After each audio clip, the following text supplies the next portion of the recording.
Buenos días a todos. Vamos a comenzar. ¿Qué vamos a ver el día de hoy? Vamos a ver dos cosas importantes. Una, vamos a caracterizar a las funciones que son Darboux integrables. Vamos a ver dos caracterizaciones de las funciones Darboux integrables. Y la otra parte importante es demostrar que toda función continua es Darboux integrable.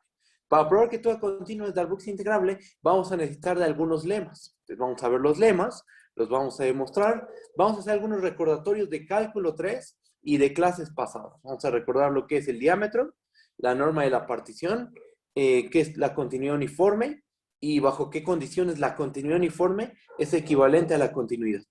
Vamos a recordar esas cositas y el objetivo final, o sea, lo último que vamos a ver el día de hoy es que toda continua es Darboux integrable. Llegamos a eso y cumplimos el objetivo. Mañana y el jueves veríamos la parte operativa de las funciones integrables. Como les había comentado, no vamos a ver todas las propiedades, todas las demostraciones de la parte operativa, porque son bastante talachudas, porque son las mismas, tal cual, que las de cálculo 2, es lo mismo prácticamente. Entonces esas me gustaría más bien dejarlas como ejercicio. De hecho, en la guía ya viene un ejercicio donde dice, demuestra todas las propiedades enunciadas de la parte de la operatividad de la integral que se vieron en clase, ¿no? Que se enunciaron en clase, algo así. Entonces solo vamos a ver algunas propiedades operativas de la integral. Vamos a enunciar un montón, pero solo vamos a probar algunas. Aquellas que son nuevas, que tienen algo nuevo, ¿ok? Bueno, y la siguiente semana ya empezaríamos con los conjuntos Jordan medibles. Conjunto Jordan medible, contenido 0, contenido de Jordan 0. De principio el contenido de Jordan no es el mismo que contenido 0. Bueno, vamos a ver toda la teoría. Para terminar, en la cuarta semana, con el teorema de Lebesgue, el cual caracteriza las funciones integrables en términos de las discontinuidades de una función. ¿Va? Ese es el plan. Ya les dije el plan de todas de 3 semanas. Y que bueno, vamos a empezar con lo de hoy. ¿Va? Vamos a empezar a leer. ¿Vale? Ahí va. ¿Qué vamos a hacer? Bueno, a continuación vamos a caracterizar a las funciones que son Darboux integrables. Ese va a ser nuestro objetivo, dar una caracterización de las funciones Darboux integrables. Dicha caracterización nos será útil cuando solo nos interese saber si es o no Darboux integrable y no tanto el saber el valor de la integral. O sea, esta caracterización que vamos a dar nos va a decir, ¿esta función es Darboux integrable? Sí y solo sí se cumple esta propiedad. Pero esta propiedad que vamos a enunciar no nos dice cuánto vale la integral. Solo nos garantiza que es Darboux integrable, pero no nos va a decir cuánto vale la integral de la función. Que eso no es ningún problema, porque más adelante vamos a ver cómo calcular la integral de funciones de varias variables. Vamos a ver el teorema de Fubini, el teorema de cambio de variable, y digamos que eso resuelve el problema. ¿Va? Bueno, pues vamos a enunciar el teorema. Es parecido a lo que vieron en cálculo 2, sino es que prácticamente lo mismo. Y ahí va. Chequen. Teorema. Este es el teorema que caracteriza. Primer caracterización de las funciones Darboux integrables. Esta es la primera. Va a haber dos caracterizaciones. Primera caracterización de las funciones Darboux integrables. ¿Qué es lo que dice? Vamos a considerar un conjunto R, A1, B1, cruz A2, B2, cruz AN, BN, un rectángulo n dimensional. ¿Va? Vamos a considerar una función f. Ahí está. Una función f que va de un rectángulo R, subconjunto de Rn en R, una función acotada. ¿Okay? ¿Qué es lo que dice el teorema? El teorema dice que f es Darboux integrable si y solo si para cada epsilon mayor que 0 existe una partición P epsilon tal que la suma superior de f respecto a la partición P epsilon menos la suma inferior de f respecto a la partición P epsilon, esta diferencia se hace menor que epsilon. ¿Okay? ¿Qué es lo que nos está diciendo esta caracterización? Que para que una función sea Darboux integrable, la diferencia que hay entre las sumas superiores y las sumas inferiores se tiene que hacer menor que epsilon. ¿Okay? Las sumas superiores y las sumas inferiores se pegan entre sí, tanto como queramos, tomando una partición, una cierta partición. ¿Okay? Tomando cierta partición, las sumas superiores y las sumas inferiores se van a pegar entre sí, tanto como queramos. ¿Ok? Entonces, esto es lo que tenemos que probar. Este es nuestro objetivo. ¿Va? Bueno, a ver, permítanme tantito. Ya, bien. Vamos a hacer la demostración. Voy a bajar tantito, bajamos. Vamos a empezar suponiendo que la función es Darboux integrable.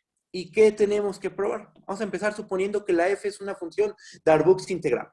¿Qué hay que demostrar? Que para cualquier epsilon existe una partición que tiene la virtud de hacer que la suma superior menos la suma inferior se haga menor que epsilon. ¿Ok? Bueno, pues vamos a suponer que la f es Darboux integrable sobre el rectángulo R. Vamos a dar una epsilon mayor que 0, arbitraria, la que sea. ¿Va? Por hipótesis, nosotros, ¿qué sabemos? Por hipótesis, nosotros sabemos que el supremo del conjunto de sumas inferiores de f respecto a la partición P, tal que P es cualquier partición del rectángulo R, es igual al ínfimo del conjunto de sumas superiores de f respecto a la partición P, tal que P es una partición, P es cualquier partición en el rectángulo R. Este valor común, ¿quién es? Este valor común es la integral de f sobre el rectángulo R, ¿no? Sabemos que esos dos valores son iguales porque por hipótesis la función es Darboux integrable. ¿Okay? Bueno, bajamos tantito. ¿Y cómo se ve esto? ¿Cómo se ve geométricamente esta hipótesis? Pues estamos en la siguiente situación, chequen. Aquí tenemos de rojo al conjunto de sumas inferiores. De verde tenemos al conjunto de sumas superiores. Ajá. El supremo del conjunto de sumas inferiores es el valor de la integral. Y el ínfimo del conjunto de sumas superiores también es el valor de la integral. O sea, el valor de la integral es un supremo y también es un ínfimo. Y entonces aquí yo les pido a ustedes que recuerden cómo se caracterizó el supremo y el ínfimo en cálculo 1. Por ejemplo, el supremo. ¿Qué pasa si al supremo tú le restas una cantidad por chiquita que sea? Por ejemplo, le restamos epsilon medios. Por ejemplo, la integral es un supremo. Es el supremo del conjunto de sumas inferiores. Estamos de acuerdo. Si tú le restas epsilon medios, ¿qué va a pasar? Pues que debe meterse un elemento del conjunto al que se le calcula el supremo. En este caso, se mete una suma inferior entre la integral de f menos epsilon medios y la integral de f sobre el rectángulo R. Ahí en medio entra una suma inferior. ¿Y qué pasa si vemos a la integral como el ínfimo del conjunto de sumas superiores?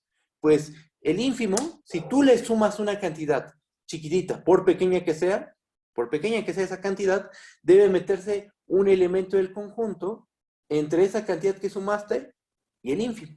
Ajá.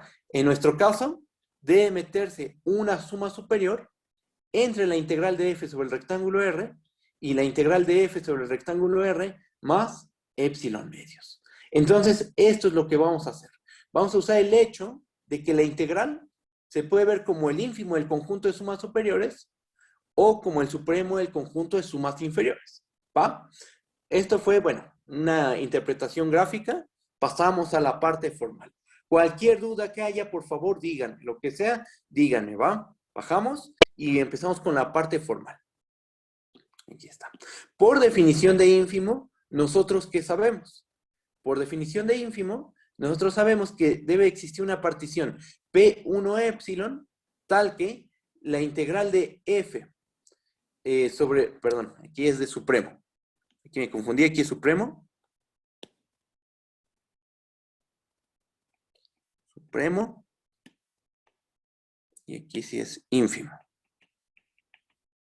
Ahí está, estaban al revés únicamente, eso es todo. Por definición de supremo, ¿nosotros qué sabemos? Por definición de supremo, debe existir una partición P1 epsilon, tal que la integral de f sobre el rectángulo R menos epsilon medios, tú le restas al supremo una cantidad, por chiquita que sea, y debe quedar por delante un elemento del conjunto. En nuestro caso, una suma inferior. ¿Va? Ahora, por definición de ínfimo, ¿nosotros qué sabemos? Si tú al ínfimo, o sea, la integral de f sobre el rectángulo R, le sumas una cantidad por chiquita que sea, debe meterse un elemento del conjunto al cual le calculas el ínfimo. En este caso, se debe meter una suma superior. Debe quedar por debajo una suma superior. Entonces debe existir una partición P2 epsilon, tal que la suma superior de F respecto a la partición P2 epsilon es menor a la integral de F sobre el rectángulo R más epsilon medios. ¿Okay? Entonces tenemos esas dos desigualdades. A la primera le llamamos asterisco, a la segunda le llamamos gato, y ahora lo que vamos a hacer es construirnos una nueva partición. A partir de esta partición P1 epsilon y la partición P2 epsilon, las cuales de principio no tienen por qué ser iguales, P1 epsilon y P2 epsilon no tienen por qué ser iguales, no hay problema. Únelas. Únelas como ya habíamos definido antes. No es una unión de conjuntos, es la unión que definimos al principio del curso. Bajamos. Consigamos la partición P epsilon igual a P1 epsilon, unión con suma, P2 epsilon. ¿Y qué tenemos? Que usando la desigualdad asterisco y la desigualdad gato, y el hecho de que P epsilon refina tanto a P1 epsilon como P2 epsilon, tenemos la siguiente cadena de desigualdades. Chequen. Tenemos que la integral de F sobre el rectángulo R es menor a la suma inferior de F respecto a la partición P1 epsilon. Esto lo sabemos por asterisco, ¿no? Esa es la desigualdad, la tenemos por asterisco. Por otra parte, ¿qué pasa cuando refinamos? ¿Qué le pasa a las sumas inferiores? Crecen, ¿no? Cuando tú refinas, una suma inferior se hace más grande. ¿Qué partición es más fina? ¿P epsilon o P1 epsilon? P epsilon, ¿verdad? Entonces la suma inferior de F respecto a P1 epsilon debe ser menor o igual a la suma inferior de F respecto a la partición P epsilon. Otra pregunta, ¿quién es más grande? ¿Una suma inferior o una suma superior? Una suma superior es más grande, estamos de acuerdo. Entonces, tenemos que la suma inferior de F respecto a P epsilon es menor o igual a la suma superior de F respecto de P epsilon. Ahorita checo el chat, ¿eh? Sí me di cuenta que están escribiendo, permítanme tantito. ¿Y qué más? ¿Qué más tenemos? Ahora fíjense. ¿Quién es más fina? ¿P epsilon o P2 epsilon? P epsilon, ¿no? P epsilon es una partición más fina. ¿Y qué le pasa a las sumas superiores cuando tomas particiones finas? Se hacen más pequeñas. Tú vas refinando y tus sumas superiores se van haciendo cada vez más y más y más chiquitas. Entonces tenemos que la suma superior de F respecto de P epsilon es menor o igual a la suma superior de F respecto a la partición P2 epsilon. Y por la desigualdad gato, ¿qué tenemos? Que la suma superior de F respecto a P2 epsilon es menor al valor integral de F sobre el rectángulo R más epsilon medios. Y entonces quedan justificadas todas estas desigualdades. ¿Y eso en qué nos va a ayudar? Ah, bueno, ahorita lo checamos. Déjenme ver el chat. A ver. Alguien dijo... a ver. Sí está bien como estaba escrito, ¿no? Porque al ínfimo le restamos algo epsilon y queda una suma inferior, y al supremo le sumamos algo epsilon y queda una suma superior. A ver, déjame checar, a lo mejor yo me equivoqué. Después alguien dice, no, porque si al ínfimo le restas algo, quedas fuera del conjunto. Ajá, exactamente. De igual forma, si al supremo de tu conjunto le sumas algo, entonces quedarías afuera del conjunto. Lo que dijo el compañero es correcto. Bueno, nuestro conjunto de sumas inferiores y superiores, lo que está en común o intertiene es la integral. Ajá, exactamente. Como por hipótesis, nuestra función es Darboux integrable, como por hipótesis la f es Darboux integrable, el supremo del conjunto de sumas inferiores es igual al ínfimo del conjunto de sumas superiores. Ese valor común es al que se le conoce como el valor de la integral. Ese valorcito es el que está relacionando al supremo y al ínfimo. Y efectivamente, al supremo, si tú le restas, entonces se mete un elemento del conjunto por arriba. Y si al ínfimo tú le sumas, se mete un elemento del conjunto por debajo. ¿Ok? Y yo lo tenía hace rato al revés. Hace rato estaba mal escrito. Ahorita ya está bien. ¿Está? Sí, ahorita ya está bien. O sea, si tú a un supremo le restas una cantidad positiva, hay un elemento del conjunto que se debe meter en medio. Ajá. Y con el ínfimo, si tú le sumas una cantidad, aquí está tu ínfimo. Tú le sumas una cantidad positiva, hay un elemento del conjunto que queda aquí en medio. Bueno. Exactamente. Justo, justo. A ver, bajo tantito. Bajamos, bajamos. Creo que alguien ya se estaba adelantando, pero a ver, vamos a ver esto. ¿Quién es A? ¿Quién es B? ¿Quién es C? ¿Quién es? Chequen.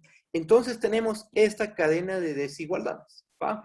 Tenemos a este valor le vamos a llamar A, el que estoy señalando, a la suma inferior de F respecto a P epsilon B, a la suma superior de F respecto a P epsilon C, y a la integral de F sobre el rectángulo R más epsilon medios, vamos a llamarle D. Si los ubicamos en la recta real a esos 4 números, estarían acomodados de esta forma. ¿Estamos de acuerdo? Ahora una pregunta. Que esos 4 puntos nos generan 2 intervalos. Esos 4 puntos nos van a generar 2 intervalos. Un intervalo va a ser el intervalo B, C y otro va a ser el A, D. Pregunta. ¿Qué intervalo tiene mayor longitud? ¿El B, C o el A, D? Estamos de acuerdo que el A, D va a tener mayor longitud.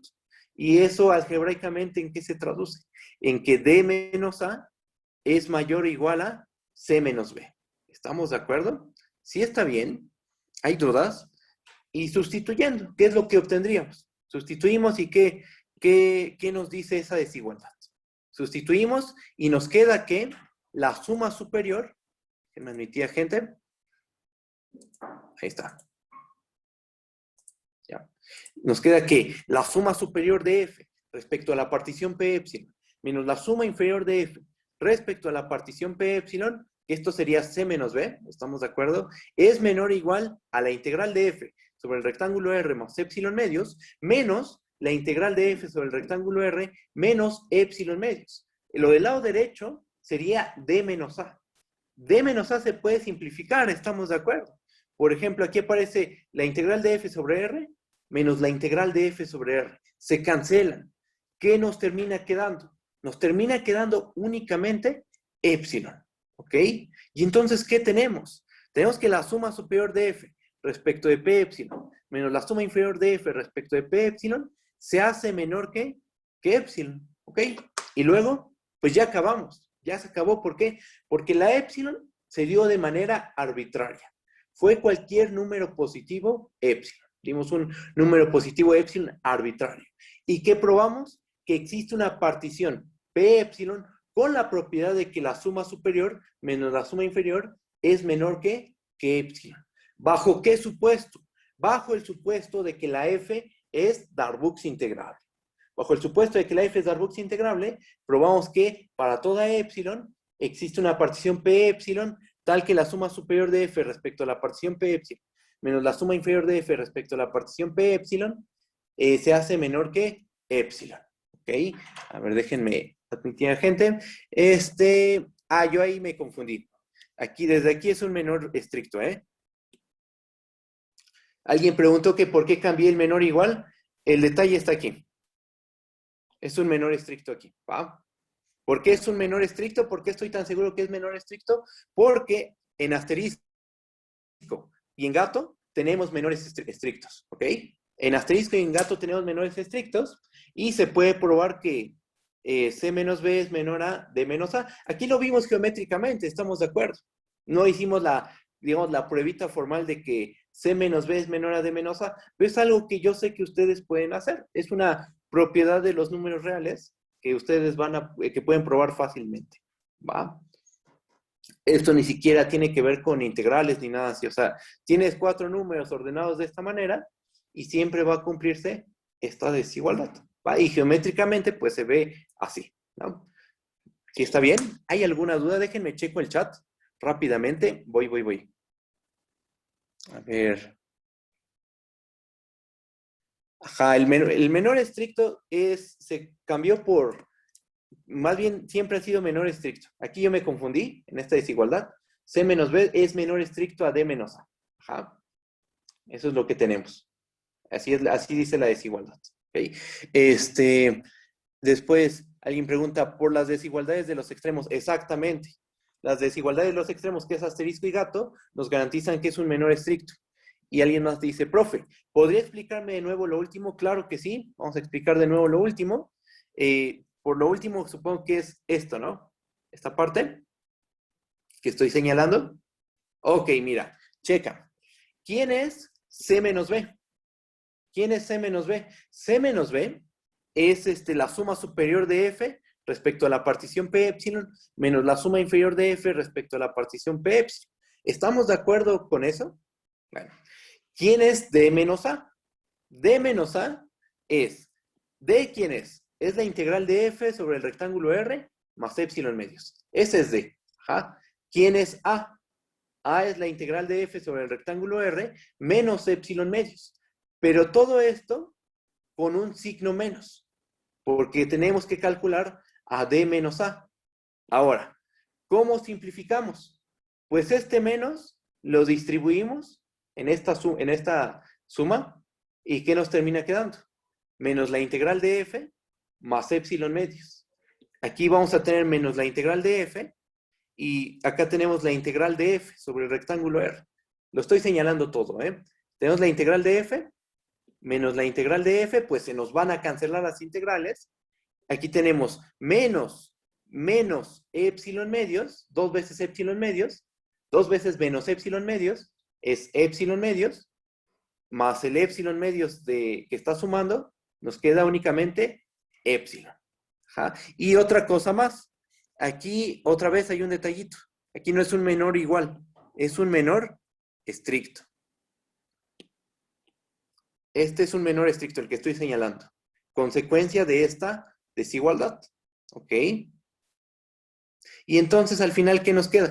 Pues nos quedamos con el final y con el principio de la cadena de desigualdades. Y nos queda que la suma superior de F respecto de P epsilon menos la suma inferior de F respecto de P epsilon se hace menor que epsilon. ¿Sí está bien? ¿Sí quedó claro? Ok, vale. ¿No? ¿De qué? Bambi, ya está. Entonces, ¿qué probamos? Que si la F es Darboux integrable, entonces existe una partición con la propiedad de que la suma superior menos la suma inferior se hace menor que epsilon. Intuitivamente, lo que estamos diciendo es que tomando particiones adecuadas, las sumas superiores y las inferiores se pegan tanto como queramos. ¿Ok?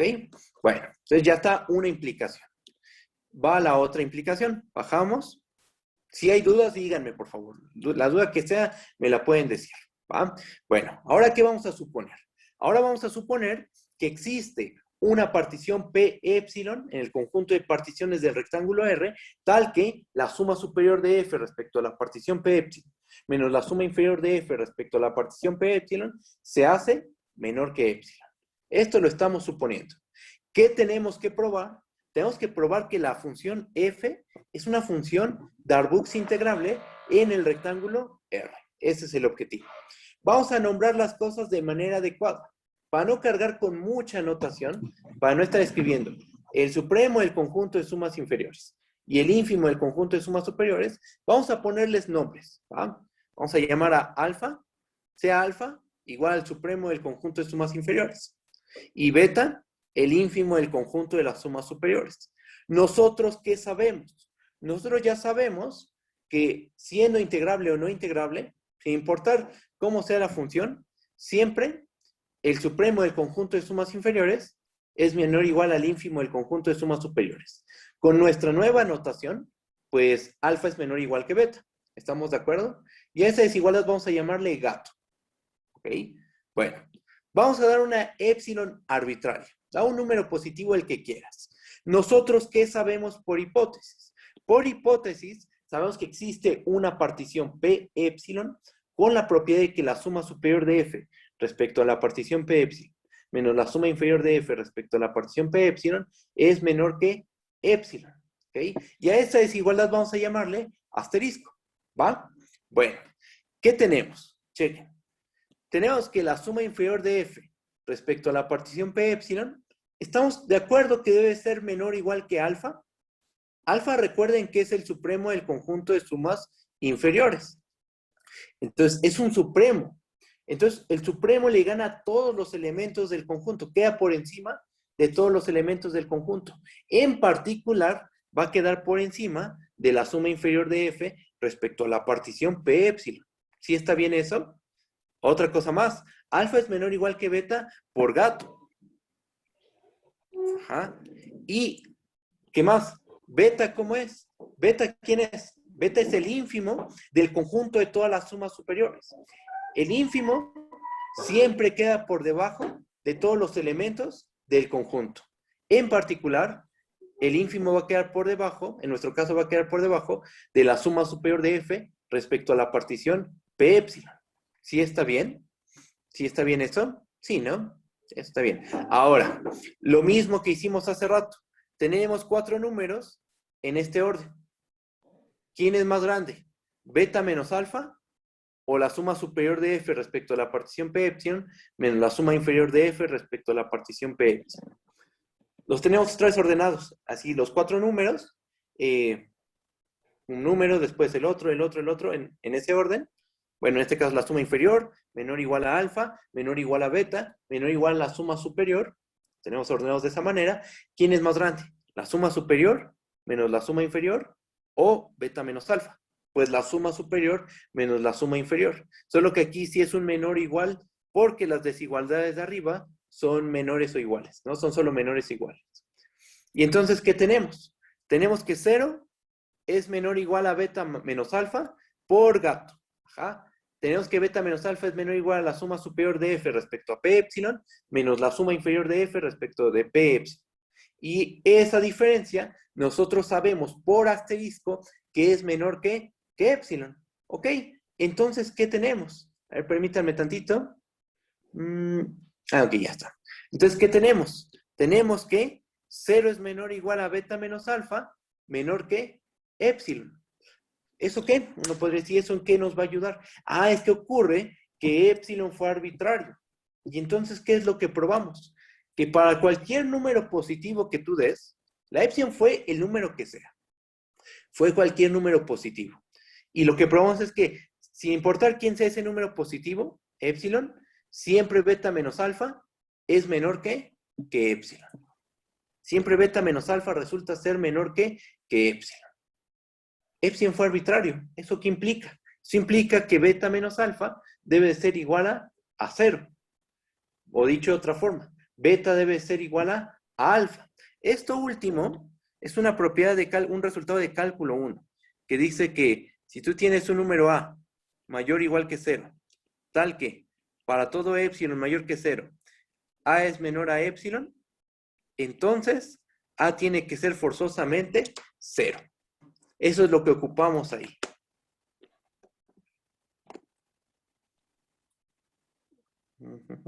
Ahí está.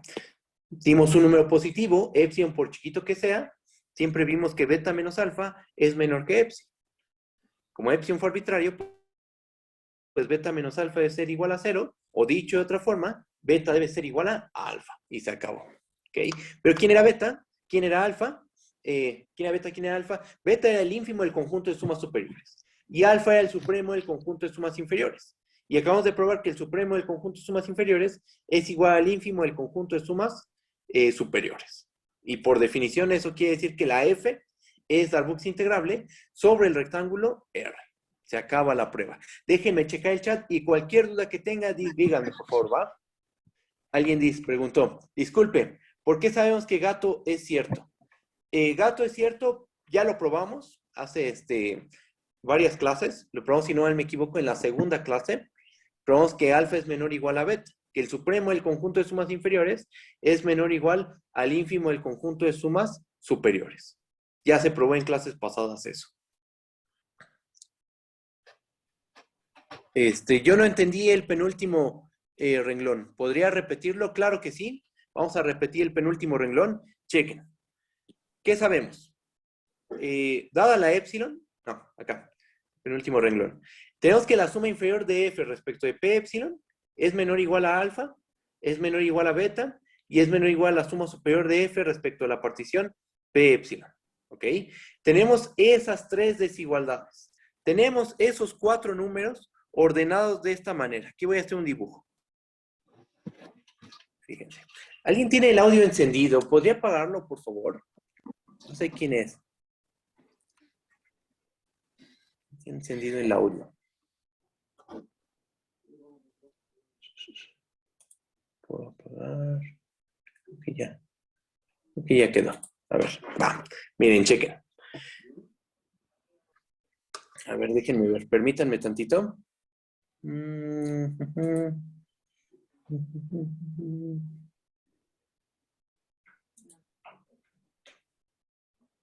Bueno, en fin.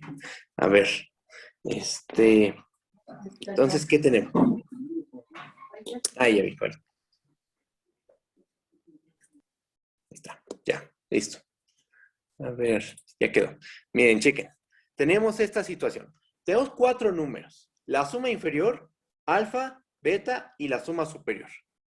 Aquí está la suma inferior. Aquí está alfa. Aquí está beta. Y aquí está la suma superior. Otra vez son 4 números. Los ubicamos en la recta real. Están ordenados. Y otra es la misma pregunta de hace rato. ¿Qué intervalo es más grande? ¿Este intervalo o este intervalo de aquí?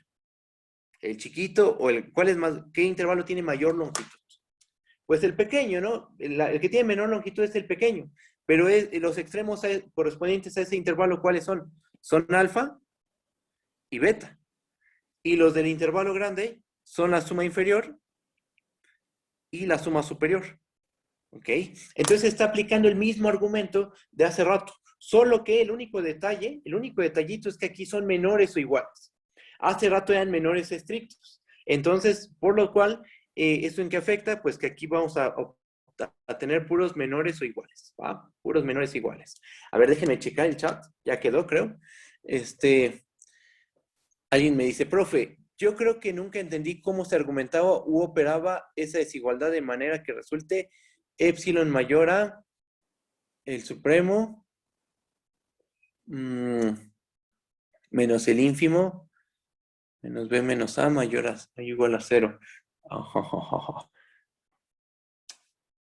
No le entiendo a tu notación. ¿Podrías escribirlo de nuevo? ¿Quién escribió esto, profe? Ah, ok, ¿ya quedó? Ah, ok, vale. Ok. Va. Bien, no de qué, no de qué. Todas las dudas, recuerden, todas díganlas, va, lo que sea. Entonces, ¿qué tenemos? Vamos a resumir. ¿Qué supusimos? ¿Qué se supuso? Que para todo epsilon mayor que 0, existe una partición P epsilon tal que la suma superior menos la suma inferior se hace menor que epsilon. ¿Qué se probó? Que la función es Darboux integrable. ¿Cómo? Se probó que el supremo del conjunto de sumas inferiores es igual al ínfimo del conjunto de sumas superiores. Para ello, usamos un truco de cálculo 1. El truco que está de color rojo, ¿no? Que si tú tienes un número mayor o igual que 0, con la propiedad de que para toda epsilon mayor que 0, a es menor que epsilon, entonces ese número en realidad tiene que ser 0. Eso es lo que hicimos. Hicimos que beta menos alfa, donde beta es el ínfimo y alfa es el supremo, vimos que beta menos alfa es menor que epsilon para cualquier epsilon mayor que 0. Eso obligó a que beta menos alfa fuera 0, o dicho de otra forma, beta igual a alfa, o dicho de otra forma, el supremo del conjunto de sumas inferiores es igual al ínfimo del conjunto de sumas superiores y se acabó, ¿no? Eso es por definición una función Darboux integrable sobre el rectángulo R. Si está bien, hay dudas, todo bien, cualquier duda díganme, por favor. Y ya quedó la caracterización. Yo tengo una duda, profesor. Sí, dime, ¿qué pasó? ¿Por qué es mayor que 0 desde beta menos alfa en la penúltima desigualdad? Ah, ¿por qué quedó beta menos alfa mayor o igual que 0? Sí, eso. Ah, mira, checa. Fíjate en gato. Ve la desigualdad gato. Chécala. Ve gato. Y ahora, ¿qué pasa si restamos en gato? En la desigualdad gato restamos alfa. En ambos lados de la desigualdad. ¿Cómo queda la desigualdad gato? Alfa menos alfa menor o igual a beta menos alfa. O sea, nos queda que 0 es menor o igual a beta menos alfa. Entonces, de la desigualdad gato, se sigue que, restando alfa en ambos lados de la desigualdad, se sigue que 0 es menor o igual a beta menos alfa. ¿Sí está bien? ¿Sí respondí tu duda? Sí, está claro. Gracias. Ok, no, ¿de qué? ¿Vale? Entonces ya tenemos nuestra primera caracterización de las funciones Darboux integrales. Una función f ¿Es Darboux integrable? Sí, solo sí. Para cada epsilon mayor que 0, existe una partición. Es un existe. Existe una P, epsilon, tal que la suma superior de F respecto de P epsilon menos la suma inferior de F respecto de P epsilon se hace menor que epsilon. Intuitivamente, las funciones Darboux integrables son aquellas cuyas sumas superiores e inferiores se pegan tanto como queramos con particiones adecuadas. Tomando particiones adecuadas, las sumas superiores y las inferiores se pegan tanto como nosotros queramos. ¿Va? Bueno, entonces ahí está nuestra primera caracterización. ¿Va? Bajo. Y vamos a hacer una observación que es importante, que ya la habíamos hecho, pero bueno, vale la pena recordarla. El teorema anterior, observación, vamos a leer. El teorema anterior, ¿qué es lo que hace? Caracteriza a las funciones Darboux integrables. Tiene un inconveniente. El único inconveniente es que no nos dice cuál es el valor de la integral. O sea, ahí hay un detallito, ¿no? Que estamos probando, si usamos la caracterización, demostramos, si usamos la caracterización para probar que una función es Darboux integrable, nada más nos garantiza que es Darboux integrable, más no nos dice cuánto vale el valor de, cuál es el valor de la integral. Ese es el problemita de esa caracterización, por decirlo de alguna manera. Tiene un problema que la caracterización no te dice cuánto vale la integral. Es un hecho que te dice que es Darboux integrable. Va a ser Darboux integrable. Pero cuánto vale la integral, eso no nos lo dice. ¿Va? Bueno. ¿Qué más? ¿Qué vamos a hacer a continuación? A continuación, vamos a dar otra caracterización de las funciones Darboux integrables. Dicha caracterización generaliza los métodos usados en los ejemplos de la clase pasada o las clases pasadas. ¿Cuál es el método que usamos en las clases pasadas? Por ejemplo, ¿qué hicimos cuando probamos que la función x más y es Darboux integrable? ¿Qué es lo que se hizo? Nos construimos una sucesión de particiones. Y esa sucesión de particiones induce una sucesión de sumas inferiores, una sucesión de sumas superiores, y por la manera que construimos la sucesión de sumas de la sucesión de particiones, la sucesión de sumas inferiores y la sucesión de sumas superiores terminan convergiendo al mismo valor. Eso mismo lo hicimos para la función e a la x más y. Eso mismo lo hicimos para la función que valía 1 en cierto rectángulo y 1/2 en otro cierto rectángulo. Ese procedimiento, ese método, lo aplicamos para 3 ejemplos distintos. Y ya les había comentado que ese método, esa técnica, se generaliza. Tiene una generalización considerable. Y es justo lo que vamos a ver a continuación. Y ese método en realidad caracteriza a las funciones Darboux integrables. ¿Va? Entonces bajamos y vamos a ver la segunda caracterización de las funciones que son Darboux integrables. Ahí va. Cheque. Vamos a leer. Teorema. Segunda caracterización de las funciones Darboux integrables. ¿Qué es lo que dice? Vamos a considerar un rectángulo n-dimensional A1, B1, cruz, puntos suspensivos, cruz, AN, B. Un rectángulo n-dimensional. Tenemos una función f, definida en este rectángulo n-dimensional, subconjunto de Rn en R, la cual es acotada. Lo que dice la caracterización es lo siguiente. F es Darboux integrable en el rectángulo R, si y solo si existe una sucesión de particiones con la propiedad de que el límite, cuando k tiende a infinito, de la suma inferior de f respecto a la partición pk, es igual al límite, cuando k tiende a infinito, de la suma superior de f respecto a la partición pk. ¿Okay? Esa propiedad caracteriza las funciones Darboux integrables. Intuitivamente, lo que está diciendo es que las Darboux integrables son aquellas que tienen la propiedad de que te puedes construir una sucesión de particiones. Hay una cierta sucesión de particiones que hace que las sumas superiores y las inferiores se peguen tanto como queramos. O sea, hay cierta sucesión de particiones que hace que las sumas superiores empiecen a decrecer. Las inferiores empiezan a crecer. Y al final se empiezan al hacer el proceso límite, al hacer toma del límite, se hacen el mismo valor. El límite de las sumas inferiores coincide con el límite de las sumas superiores. ¿Ok? Esa es nuestra caracterización, la segunda caracterización que vamos a ver el día de hoy. ¿Va? ¿Hay alguna duda con el enunciado? ¿Todo bien? Y si se dan cuenta, esto es lo que hicimos en los ejemplos. Construimos una sucesión de particiones con la propiedad de que estos límites coincidieran. Y de ahí concluimos, haciendo algebrita, que la f era Darboux integrable. Vamos a generalizar ese método. ¿Ok? Bueno, pues vamos a hacer la demostración. Bajo. Alguien pregunta, a ver, déjenme ver. La sucesión de particiones. Alguien pregunta esto. La sucesión de particiones, ¿tiene el mismo efecto que irlas refinando? Bueno, mira, checa, en el teorema no estamos hablando de refinamientos. Solo nos dice que exista una sucesión de particiones que tenga esta propiedad. Pero recuerda los ejemplos que vimos en las clases pasadas. ¿Qué pasaba con la sucesión de particiones, por ejemplo, de la X más Y en el cuadrado unitario? Era una sucesión de particiones homogéneas, ¿no? Y conforme crecía la N, ¿qué le iba pasando a nuestra sucesión de particiones? Se iba haciendo cada vez más fina. Cada vez íbamos agregando más puntitos. Entonces, intuitivamente, solo intuitivamente, mientras refinas, conforme vas refinando, lo que está diciendo este teorema es que conforme refinas cada vez más y más y más, vas tomando particiones más finas, las sumas superiores y las inferiores se tienen que ir pegando entre sí. Siempre y cuando la f sea una función Darboux integrable. Ajá. Pero siendo estrictos, en el teorema, en este teorema, no estamos hablando de que la sucesión de particiones se vaya haciendo cada vez más y más y más fina. No, simplemente nos dice que debe existir una sucesión de particiones que haga que estos dos límites coincidan. Existe una sucesión de particiones que hace que estos límites coincidan. Pero no nos dice si las tenemos que refinar o cómo hacerlo.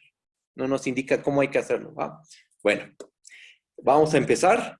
¿Qué vamos a suponer primero? Vamos a empezar suponiendo que la f es Darboux integrable. Y de alguna forma tenemos que construirnos una sucesión de particiones que haga que estos dos límites sean iguales. ¿Va? Bajo. Y bueno, vamos a empezar. ¿Va? Vamos a suponer que la f es Darboux integrable en el rectángulo R. ¿Qué sabemos nosotros? Por el teorema anterior, por la caracterización anterior, nosotros sabemos que para cada épsilon mayor que 0, existe una partición P épsilon en el conjunto de particiones del rectángulo R, tal que la suma superior de F respecto a la partición P épsilon menos la suma inferior de F respecto a la partición P épsilon se hace menor que épsilon. Eso lo sabemos por la caracterización pasada, por la que acabamos de probar, ¿no? Bueno, esto es válido para toda épsilon mayor que 0. En particular, ¿qué pasa si tomamos épsilon igual a 1? Por algo se nos ocurre tomar épsilon igual a 1. Ah, bueno, si épsilon es igual a 1, existe una P1 en el conjunto de particiones del rectángulo R, tal que la suma superior de F respecto a P1 menos la suma inferior de F respecto de P1 se hace menor que 1. ¿Ok?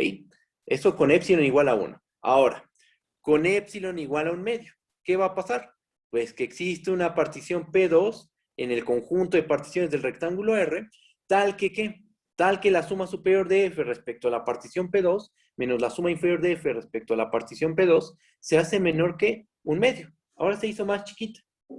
Bueno, ahora tomando épsilon igual a 1 tercio, existe una partición P3 tal que la suma superior menos la suma inferior respecto de P3 se hace menor a 1 tercio. Y si se dan cuenta, sí podemos continuar tomando épsilon igual a 1 cuarto, épsilon igual a 1 quinto, y cada vez haciendo épsilon más y más pequeña.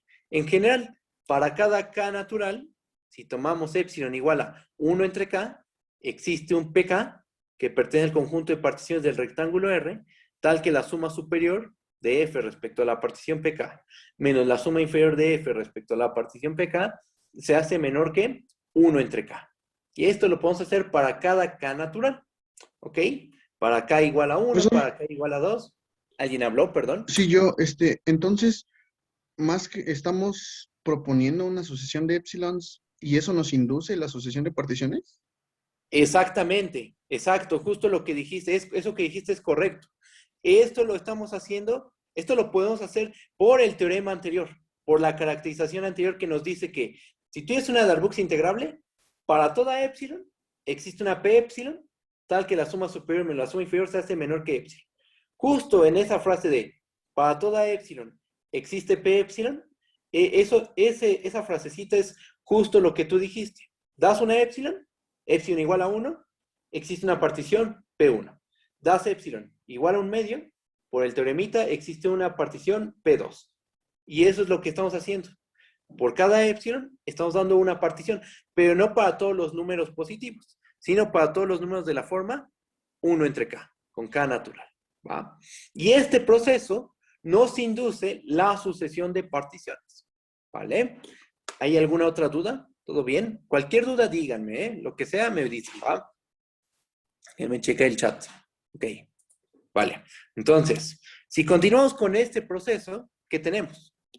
Continuando con este proceso, obtenemos una sucesión de particiones, PK, con K igual a 1 hasta infinito, ¿con qué propiedad? Con la propiedad de que para todo K que pertenece a los naturales, 0 es menor o igual a la suma superior de F respecto a la partición PK, menos la suma inferior de F respecto a la partición PK, menor a 1 entre K. Ese 0 menor o igual a la diferencia de la suma superior menos suma inferior, estamos de acuerdo que siempre se va a dar, ¿no? Esta primera desigualdad siempre es válida. ¿Por qué? Porque todas las sumas superiores siempre van a ser mayores o iguales a las sumas inferiores. Al tomar la diferencia, esta diferencia siempre tiene que ser mayor o igual que 0. Lo nuevo, o lo que obtuvimos con esta construcción, es que esta diferencia, la suma superior menos la suma inferior, es menor estricto a 1 entre K. ¿Ok? Ahora observen, chequen.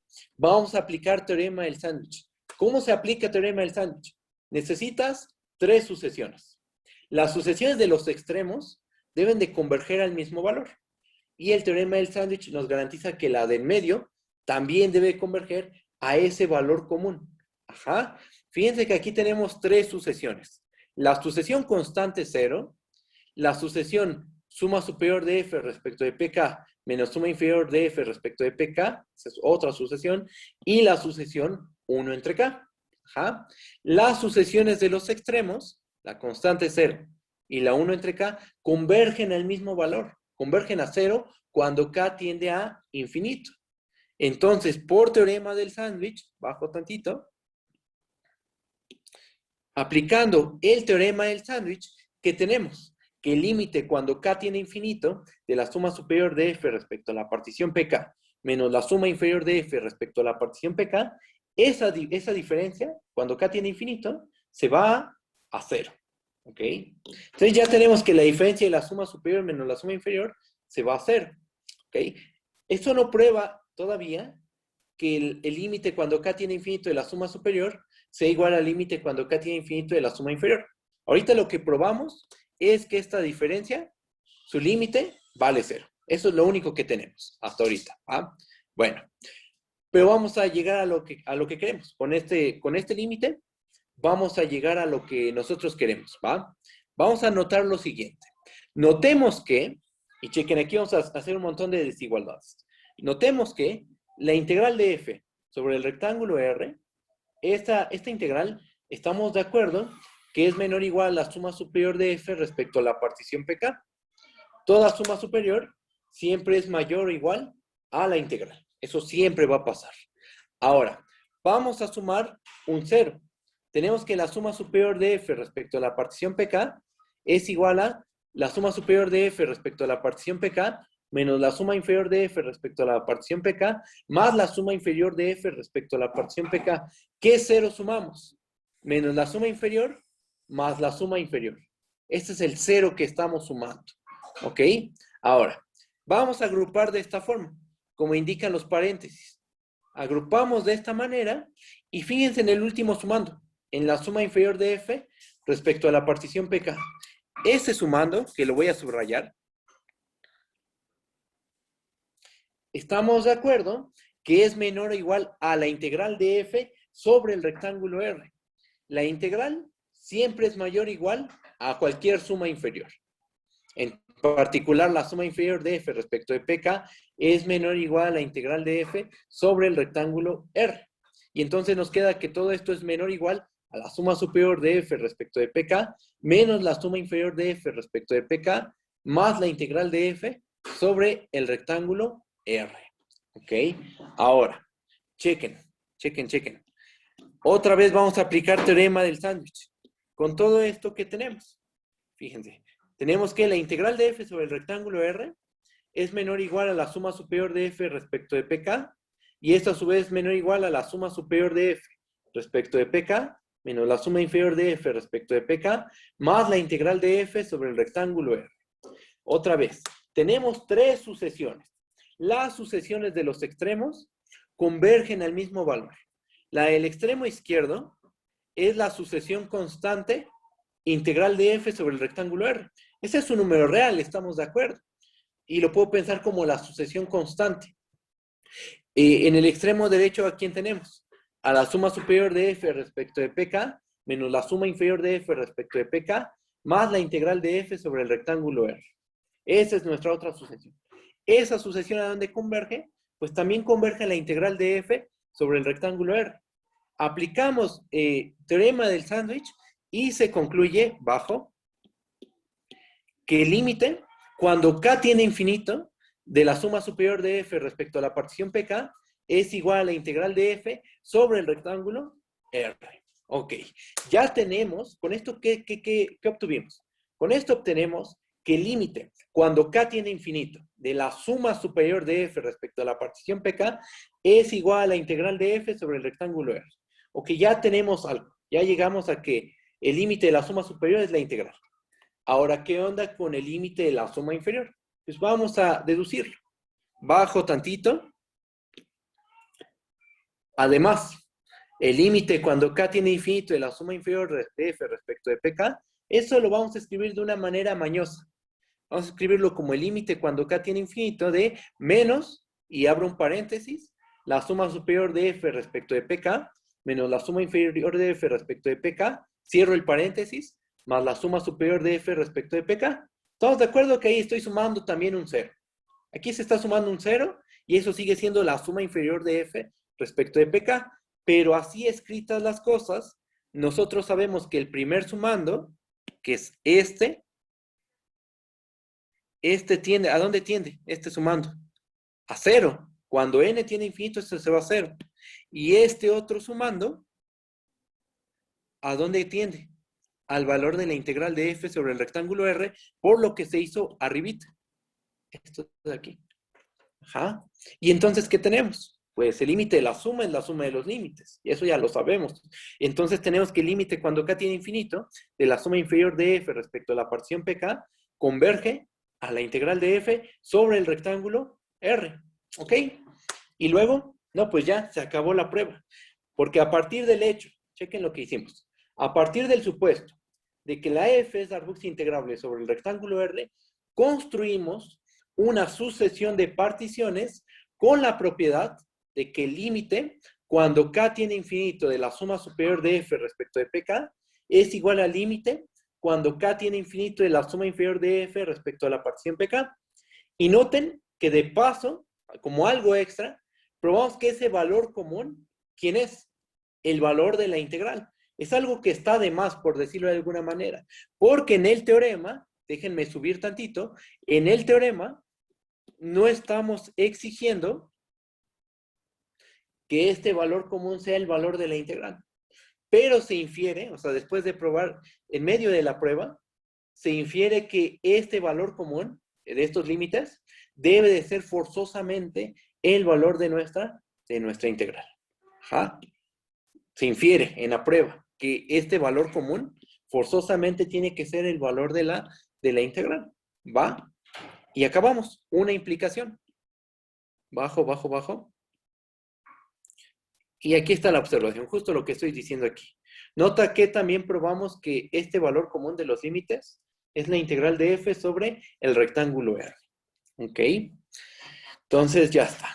Que se probó, f es Darboux integrable, entonces hay una sucesión de particiones, tal que el límite cuando k tiene infinito de la suma superior de f respecto a la partición pk es igual al límite cuando k tiene infinito de la suma inferior de f respecto a la partición pk. esos dos límites coinciden y de paso probamos que ese límite común es la integral de f sobre el rectángulo R. Ok, ahí está. Una implicación. Si está bien, hay dudas, todo bien. Cualquier duda, díganme, por favor. ¿Ah? Voy a bajar tantito. Y el día que quieran una asesoría también, ¿eh? Ustedes pueden escribir en el Classroom que quieren una asesoría, si la necesitan, claro. Si no la necesitan, no hay ningún problema. Ustedes deciden eso. Porque pues ya mero, todavía faltan como 2 semanitas y media, pero pues ya se está acercando el examen cada vez más. 3 semanas, faltan como 3 semanas para el examen. Si se atraviesa Semana Santa, pues nos esperamos. No sé cuándo es Semana Santa, yo, la verdad nunca me acuerdo de esas fechas, pero si se atraviesa Semana Santa, pues nos esperamos a hacer el examen. Pero no lo dejen hasta el final todo. ¿Ah? Aproximadamente alguien pregunta, ¿cuándo es el examen, profe? Les dije que más o menos en 4 semanas acabamos el primer tema del curso. Ajá. Que es construcción de la integral de Darboux, conjuntos Jordan medibles, contenido 0, medida 0, teorema de Lebesgue, todo eso en 4 semanas. De que se empezó el semestre, cuenten 4 semanas, y de ahí se les da una semana adicional. La guía, recuerden que ya está en el Classroom, la pueden checar, y en el momento que quieran una asesoría nos pueden contactar. ¿Okay? Ok, va. Entonces sería como a principios de la segunda, como por el 8 de abril más o menos sería el examen. Más o menos. 8, 10 de abril. Aprox. Gracias, por decirme cuándo es Semana Santa. Va. Sí, más o menos por ahí sería. El punto es, o sea, el detalle, lo que les quiero decir es que no lo dejen hasta el final. Vayan haciendo los ejercicios, lean 1 al día o 2 al día, y en serio no les va a costar trabajo. Va a ser muy sencillo porque se les da 2 días, son solo 5 problemas, no son 10, 15 problemas, no, son solo 5 problemas para 2 días. Es mucho tiempo, son 48 horas, tienen un montón de tiempo para sacar 10 en el parcial. ¿Va? Bueno. Y cualquier duda, pues ya saben que me pueden contactar o a los ayudantes. Muy bien. Pues ahora vamos a hacer la otra prueba. Vamos a hacer el regreso. Creo que el regreso, uno de los ayudantes hizo el regreso en una de sus clases. Creo que el sábado la hizo. ¿Ah? Pero de todas formas yo la voy a hacer. No hay problema. Ahí va. Vamos a suponer que existe una sucesión de particiones tal que el límite cuando K tiene infinito de la suma inferior de F respecto a la partición PK es igual al límite cuando K tiene infinito de la suma superior de F respecto a la partición PK. Vamos a suponer que estos dos límites son iguales. ¿Qué tenemos que demostrar? El objetivo es probar que la F es una función Darboux integrable en el rectángulo R. ¿Ok? ¿Cómo se hace la prueba? Está facilísima. Es muy, muy sencilla esta parte. Y esto es lo que estuvimos haciendo en todos los ejemplos. Chequen, ahí va. Notemos que para cada K número natural, la suma inferior de F respecto a la partición PK, eso es menor o igual al supremo del conjunto de sumas inferiores. Lo mismo que he dicho siempre que aparece esa desigualdad. El supremo es más grande que todos los elementos del conjunto.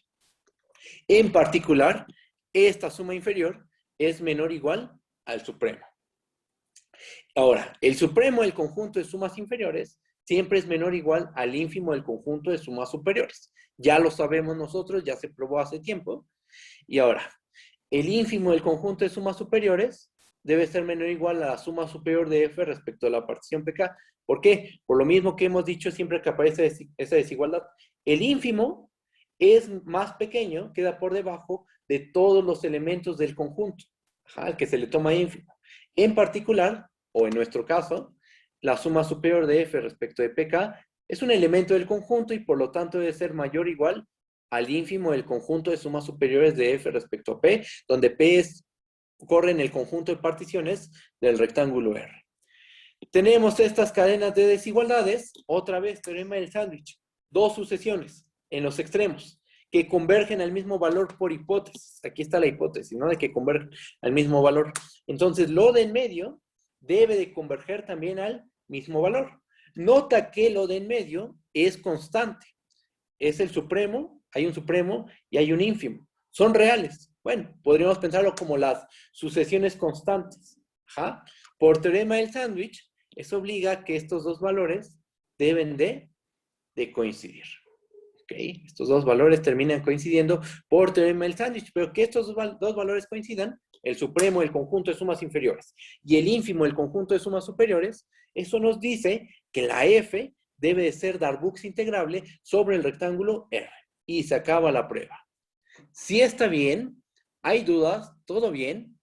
¿Qué probamos en esta implicación? Que si existe una sucesión de particiones, tal que el límite cuando k tiene infinito de la suma inferior es igual al límite cuando k tiene infinito de la suma superior, entonces f debe ser Darboux integrable sobre el rectángulo R. ¿Ok? Y con eso queda aprobada la segunda caracterización de las funciones Darboux integrables. ¿Ok? ¿Todo bien? Cualquier duda, díganme. ¿Hay alguna duda? ¿No? Bueno, va. Entonces bajamos y vamos a continuar. Primer parte de la clase de hoy, las caracterizaciones. Ya están todas las caracterizaciones que íbamos a ver. ¿Va? Bajamos. Segunda parte de la clase de hoy, probar que toda continua es Darboux integrable. Vamos a leer. Lo que sigue es demostrar que existe una amplia familia de funciones integrables. Ya dimos ejemplos, ¿no? De funciones integrables. La x más y, la e a la x más y, pero el objetivo no es irnos función por función, porque hay una infinidad no numerable de funciones, viendo si son o no son Darboux integrables. Nunca vamos a acabar. Y es una cantidad infinita, ya estuvo que nunca vamos a acabar de ver si todas son Darboux o no. Lo que vamos a hacer es dar argumentos generales. Vamos a dar un argumento muy general y vamos a probar que cualquier continuo en un rectángulo es Darboux integrable. ¿Alguien está hablando? ¿No? Ah, ok. ¿No? Va. Entonces desactivo el audio. Ahí está. Bien. ¿Qué es lo que vamos a hacer? Bueno, vamos a recordar algunas cositas de cálculo 3 que nos van a ser muy útiles. Vamos a empezar con los recordatorios, que son cosas con las cuales creo que están muy familiarizados, que es la continuidad uniforme y un poquito de compactos. ¿Va? Definición, bueno, continuidad uniforme y compactos. Sea f una función dominio de subconjunto de Rn en Rm. Decimos que f es uniformemente continuo en D, sí y solo si, para toda epsilon mayor que 0, existe delta mayor que 0, la cual solo depende de epsilon. No depende del punto del dominio en el cual estemos parados. Existe una delta mayor que 0, tal que si yo tomo dos puntos del dominio, los que sean, siempre y cuando la distancia entre ellos dos sea menor que delta, entonces las imágenes deben de distar entre sí, o sea, la norma de f de x menos f de y debe de ser menor que epsilon. Esa es la continuidad uniforme. La continuidad uniforme lo que nos está diciendo es que es un tipo de continuidad en la que no importa el punto en el que estés parado. Lo que importa es qué tanto distan los puntos entre sí. Tú tomas dos puntos, no importa en qué punto estés del dominio. Aquí estoy tratando de hacer un dibujo con las manos. Aquí tenemos dos puntos, ¿no? Entonces, mientras disten menos que delta, las imágenes van a distar menos que epsilon. No importa si los puntos los tomas aquí, acá, acá, en cualquier parte del dominio, no importa dónde los tomes. Si distan menos que delta, las imágenes distan menos que epsilon. En la continuidad usual, eso no pasa. Dependiendo del punto en donde estés parado, al dar la epsilon, tú propones cierta delta. Y esa delta depende tanto de epsilon como de el punto X en el que estés parado. Pero en la continuidad uniforme no. En la continuidad uniforme lo único que importa es que esos dos puntitos que te tomes, los que sean, disten menos que delta. Ajá. Es una explicación muy rápida, la verdad, fue muy, muy rápida. Haría falta, estaría bien hacer un dibujito. No lo voy a hacer. Creo que eso es más que suficiente. Pero si alguien me dice, explica más, bueno, lo podemos hacer. Pero bueno, de principio así lo dejamos. ¿Va? Y un teorema. Vamos a ver un teoremita. Sea f una función dominio K, subconjunto de Rn en Rm. Una función con K subconjunto de Rn un compacto. Los compactos son los cerrados y acotados, ¿no? En espacios vectoriales de dimensión finita, o sea, en Rn, los compactos son justamente los cerrados y acotados, siempre, ¿va? Bueno, ¿qué dice el teorema? El teorema nos dice que cuando estás en un compacto, la continuidad y la continuidad uniforme son equivalentes. Nos dice que una F es continua en K, sí y solo si F es uniformemente continua en K. ¿Okay? En general esto no pasa. Continuidad uniforme siempre va a implicar continuidad. Eso siempre. Lo que no pasa siempre es que continuidad implique continuidad uniforme. El ejemplo clásico es la 1 entre X. Es el clásico. El primer ejemplo que das en un curso de cálculo 1 es la 1 entre X y en un curso de cálculo 3, 1 entre la norma de X. Ajá. Son los clásicos, son funciones continuas que no son uniformemente continuas. ¿Bajo qué condiciones si hay la continuidad implica la continuidad uniforme? Bajo la hipótesis de que el dominio sea un compacto. Ajá. Bueno, y ocurre que los rectángulos n-dimensionales son compactos. Ya lo sabemos también por cálculo 3. Cualquier rectángulo n-dimensional siempre es un compacto. ¿Va? Bajo. Y recordatorios de las clases pasadas. Vamos a hacer 3 recordatorios muy rápidos. Primera definición, sea A subconjunto de Rn acotado. ¿Cómo definimos el diámetro? Como el supremo de todas las distancias de X en Y, tal que X y Y está en A. Geométricamente, ¿qué es lo que haces? Empiezas a tomar parejas de puntos, X, Y en A. Tomas 2 puntitos en tu conjunto A, los que sean, y empiezas a calcular todas las distancias posibles. Pam, pam, pam, pam. Y de todas esas distancias, a ese conjunto de distancias le calculas el supremo. Y ese supremo es el diámetro del conjunto A. ¿Ok? Esa es una. ¿Sí está bien? ¿Hay dudas con eso? ¿Hay dudas con la definición de diámetro? ¿No? Bueno, ¿qué probamos con el diámetro? Vimos que para un rectángulo n-dimensional, si tienes un rectángulo n-dimensional, el diámetro de ese rectángulo está dado por esta fórmula, por la raíz cuadrada de la suma desde i igual a 1 hasta n de bi menos ai al cuadrado, donde nuestro rectángulo es el a1, b1 cruz an, bn. ¿Va? Geométricamente, ¿quién es el diámetro? El diámetro viene a ser esta diagonal.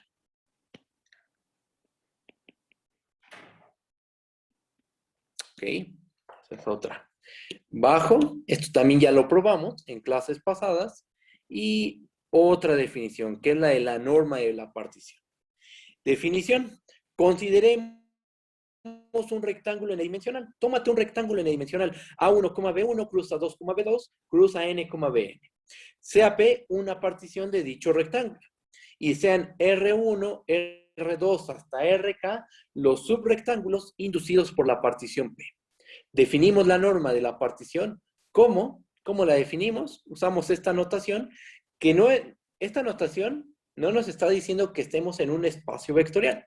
No, no tenemos un espacio vectorial, simplemente le copiamos la notación de norma de un espacio vectorial, pero no es que estemos trabajando en un vectorial. La norma de la partición, ¿cómo se define? Como el máximo del conjunto de todos los diámetros de los RI, tal que I corre desde 1 hasta acá. ¿Cómo calculas la norma de una partición? De la siguiente manera. Te construyes los subrectángulos inducidos por la partición. Todos los subrectángulos inducidos por la partición te los construyes. Te fijas en aquel subrectángulo que tenga la mayor diagonal o el mayor diámetro. Y ese número, ese diámetro, es la norma de la partición. ¿Ok? Si hay dos subrectángulos que tienen el diámetro más grande, no importa. Ese valor común es la norma de la partición. ¿Va? En el dibujo, pues, traté de hacerlo de tal forma que solo hubiera un subrectángulo que tenga el diámetro máximo. ¿Ok? Es este. Bueno, bajo. Y vamos a probar un lema. ¿Va? Vamos a probar un lemita, que igual creo que también lo hicieron en una clase de los sábados, pero como la clase de los sábados no es forzosa, entonces lo voy a hacer. que a lo mejor no todos fueron, o a lo mejor y sí, no estoy seguro de eso, así que tenemos que hacerlo, ¿va? Además es una prueba muy, muy cortita. Es un lemita que viene en el libro de Pies. Viene como un ejercicio, es el primer ejercicio del capítulo 1, de hecho. ¿Qué es lo que dice? Vamos a considerar a R un rectángulo n-dimensional, ¿va? Con intervalos factor A1, B1, cruz A2, B2, así hasta cruz AN, BN. Vamos a suponer que para cada I igual a 1 hasta N, BI menos AI es menor que este valor T. Vamos a suponer que las longitudes de todos los intervalos factor son menores a T, al número T. Entonces, lo que dice el inciso A es que el diámetro del rectángulo R es menor a la raíz de N por el número T. ¿Okay? Inciso B, si X y Y pertenecen al rectángulo R, la norma de X menos Y es menor o igual al diámetro del rectángulo R. ¿Va? E inciso C, si X0 es un punto que tú fijas en el rectángulo R y tomas un número R mayor al diámetro del rectángulo, entonces el rectángulo se debe quedar dentro de la bola de radio R con centro en X0. ¿Okay? Vamos a probar el primer inciso y el segundo. El inciso C que se quede como un ejercicio o chequen las notas del ayudante, ¿va? De lo que vio el sábado. Voy a bajar las cosas que vio el sábado. Entonces vamos a probar el inciso A. Empezar probando el inciso A. Es una prueba muy, muy sencilla, no es nada complicada. Ahí va. Chequen. ¿Qué sabemos nosotros? Que para cada I igual a 1 hasta N, BI menos AI es menor estricto que T. Entonces tenemos justo eso. BI menos AI es menor estricto que T. Vamos a elevar al cuadrado. Al elevar al cuadrado, la desigualdad se preserva y nos queda que BI menos AI al cuadrado es menor que T cuadrada. Y esto para cada I igual a 1 hasta N. Sumamos desde I igual a 1 hasta N todas estas desigualdades y nos queda que la suma desde I igual a 1 hasta N de BI menos AI al cuadrado, eso es menor estricto a la suma desde I igual a 1 hasta N de T cuadrada. Fíjate, en la desigualdad, en el lado derecho de la desigualdad, estamos sumando N veces a T cuadrada. Se está sumando N veces a T cuadrada. Entonces, ¿eso a qué es igual? Eso es igual a N por T al cuadrado. Bien. Sacamos raíz cuadrada en ambos lados de la desigualdad y ¿qué nos queda? La raíz cuadrada de la suma desde I igual a 1 hasta N de BI menos AI al cuadrado menor estricto que la raíz de N por T. Ajá. Y recordemos que el diámetro de un rectángulo está dado por esta fórmula, que es justo lo que obtuvimos. Acá, a la derecha. Ajá. Entonces, ¿qué tenemos? Que el diámetro del rectángulo RI es menor estricto a la raíz de N multiplicado por T, que es justo lo que queríamos demostrar. Sí está bien, ¿no? Aquí está. Eso es justo lo que queríamos demostrar. El inciso B en realidad es inmediato. O sea, por la manera en que nosotros definimos las cosas, es inmediato el inciso B. ¿Cómo definimos el diámetro de un conjunto? Voy a subir tantito. ¿Cómo se definió el diámetro de un conjunto? Como el supremo del conjunto de todas las distancias de X y Y, donde X y Y corren en todo el conjunto A. ¿Sí o no? Es un supremo. Entonces, el inciso B dice que si tomas dos puntos del rectángulo, la distancia de X a Y es menor o igual al diámetro del rectángulo R. Pues sí, porque el diámetro es el supremo de todas las distancias entre dos puntos, X, Y, con X, Y moviéndose en todo el rectángulo R. Y esta es una de esas tantas distancias que se pueden tomar. La norma de X menos Y es una de las tantas distancias que puedes considerar en ese rectángulo. Eso es con nuestra definición. Pero si queremos hacer una prueba directa, sin recurrir al diámetro, pues aquí está. Tomamos dos puntos del rectángulo, X, Y, en el rectángulo R. Es más, esta prueba prefiero que ustedes la chequen, ¿va? La prueba ustedes chequenla. Aquí está hecha. La voy a mandar en las notas, por supuesto. Ustedes chequenla. Con nuestra definición es inmediata, ¿ok? Ustedes chequen esta prueba. Es una prueba directa y ya, ¿va? Esta prefiero dejarla para ustedes como ejercicio también. Y la del inciso C, igual. La única que sí me interesaba probar era la del inciso A, ¿ok? Bueno, cualquier duda díganme, o si quieren la hacemos, si quieren que la hagamos, la hacemos, no hay ningún problema. Bajo, bajamos. Y vamos a ver un lema. Este lema sí es algo nuevo, esto sí sé que es nuevo, y es muy, muy importante. Este resultado es súper importante en la prueba de que toda continua es Darboux integrable, ¿ok? En la prueba de que toda continua es Darboux integrable, este lema es fundamental. ¿Qué es lo que nos dice? Básicamente que siempre podemos construirnos particiones con norma tan pequeña como queramos, ¿va? Vamos a leer, vamos a ver qué es lo que dice formalmente. Lema 2. CAR, un rectángulo n-dimensional, A1,B1, cruz A2,B2, cruz AN,BN, un rectángulo n-dimensional. Tenemos un rectángulo n-dimensional. Lo que dice el lema es que para cada delta mayor que 0, existe una P en el conjunto de particiones del rectángulo R, tal que la norma de la partición es menor que delta. ¿Qué es lo que nos está diciendo? Que siempre podemos encontrar particiones cuya norma de la partición es tan pequeña como queramos. La podemos hacer tan pequeña como uno quiera. ¿Va? Entonces, eso es lo que tenemos que probar. Vamos a hacer la prueba. Vamos a hacer la demostración de ese resultado. ¿Ok? Bajo. Tantito y empezamos la prueba. ¿Qué vamos a hacer? Pues vamos a tomar una delta mayor que 0. Sea delta mayor que 0. Y vamos a proponer la partición. Aquí nos habla de un existe. Entonces nosotros tenemos que proponer la partición, ¿va? Tal vez no vamos a dar los valores explícitos de la partición, pero vamos a explicar la manera en que se puede construir, ¿va? Sea delta mayor que 0. Tomemos P, la partición, P1 cruz P2 cruz Pn, tal que para cada i igual a 1 hasta n, vamos a fijarnos en la iésima partición factor. Vamos a fijarnos en la iésima partición factor. Vamos a pensar que tiene estos valores. A0i está conformada por estos puntos. A0i, A1i, AKI, I. Es una partición del intervalo AI, BI. Y vamos a pedirle lo siguiente.